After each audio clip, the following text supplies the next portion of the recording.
Deep sea समुद्र के हजारों फीट नीचे जहां चारों ओर गहरा अंधेरा होता है। इसी अंधेरे में रहती है सबसे खतरनाक मछलियां जिन्हें देख पाना बहुत ही मुश्किल होता है। ऐसे में मैक्सिको के समुद्र के किनारे पर एक और फिश जख्मी हालत में मिली, जिसे देखने के बाद में वहां के लोगों ने उसे पानी में वापस छोड़ दिया, क्योंकि वहां के लोगों की मान्यता यह है कि एक ऑरफिश का दिखना बहुत ही अपशगुन होता है। जापानी मान्यता के अनुसार इस ऑरफिश को ड्रैगन देवता ने भेजा होता है, जो हमें बता सके कि भूकंप और सुनामी कब आएगी या फिर उससे भी कुछ बुरा होने वाला है। जैसे जापान में 2011 में जो भूकंप आया था, उससे 5 से 6 दिन पहले 20 ऑरफिश को मरा हुआ देखा गया था। उसके बाद में 9.7 मैग्नीट्यूड का भूकंप आया, जोरदार। उस भूकंप के कारण जो सुनामी उठी थी, उसकी लहरें थी 133 फीट ऊंची, जिसमें 15,000 से भी ज्यादा लोग मारे गए थे। बीते कुछ सालों में समुद्र की गहराई से अजीबोगरीब मछलियां निकल कर बाहर आ रही है, जिन्हें आसानी से देख पाना या ढूंढ पाना पॉसिबल नहीं था। यह है एंगलर फिश, जिसे ब्लैक सी डेविल के नाम से भी जाना जाता है, जो खूंखार और भयानक होती है।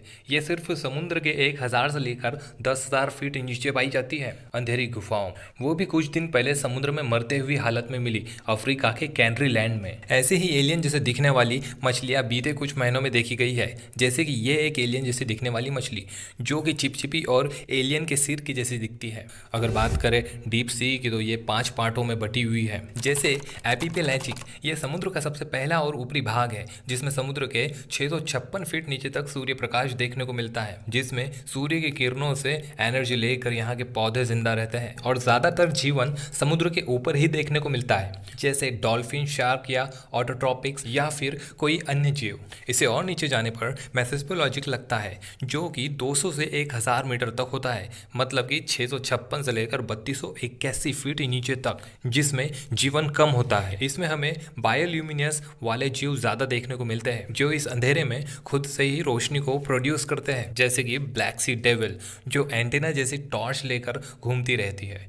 जिससे वो अपने शिकार को लुभाती रहे और जब शिकार पास में आ जाए तो उस पर वो अटैक कर सके। अब इसे थोड़ा और नीचे चलते हैं, लगभग 1000 से लेकर 4000 मीटर तक, यानी कि इसे फीट में देखा जाए तो 3281 से लेकर 13,123 फीट नीचे।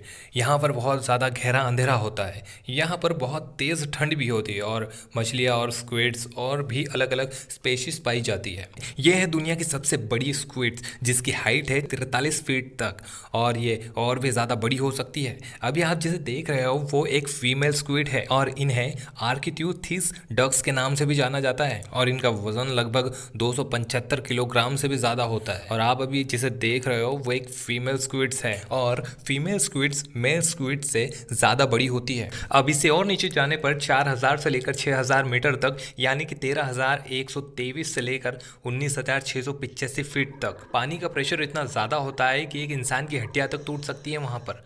इसे नॉर्मल भाषा में समझा जाए तो आप उस पानी का वेट उठा रहे हो जो आपके सिर पर है, यानी कि 0 से लेकर 19,685 फीट का पानी का वजन आपके सिर पर है। और आप अंदाज़ा लगा लीजिए कि आपके सिर के ऊपर 1000 हाथियों का वजन है। जिसके बावजूद यहाँ पर अलग अलग तरीके के पेशीज पाई जाते हैं, क्योंकि उनका शरीर चिपचिपा और लचीला होता है, जो जेलेटिनस से बने होते हैं, और वहाँ पानी का टेम्परेचर 0 डिग्री सेल्सियस हो जाता है। अब आते हैं ओशन की सबसे ज़्यादा गहराई में, जिसे हैडल कहा जाता है, यानी कि ओशन के अंदर के सबसे खाइयों में, और जिसका अंदाज़ा ठीक तरीके से लगा पाना बहुत मुश्किल है। ये इतना ज़्यादा गहरा हो सकता है कि हम अंदाज़ा भी नहीं लगा सकते, पर फिर भी हम एक अंदाज़ा लगाकर चलते हैं कि ये 600 मीटर तक होगा, यानी कि 19,685 फीट नीचे। वैसे इस वीडियो को हम यहीं पे रोकते हैं। अगर ये वीडियो आपको पसंद आया हो तो वीडियो को लाइक और चैनल को सब्सक्राइब ज़रूर करें, और आप मुझे कमेंट करके बताएं कि आपको इसी का नेक्स्ट पार्ट भी चाहिए, तो हम उस वीडियो को बना देंगे।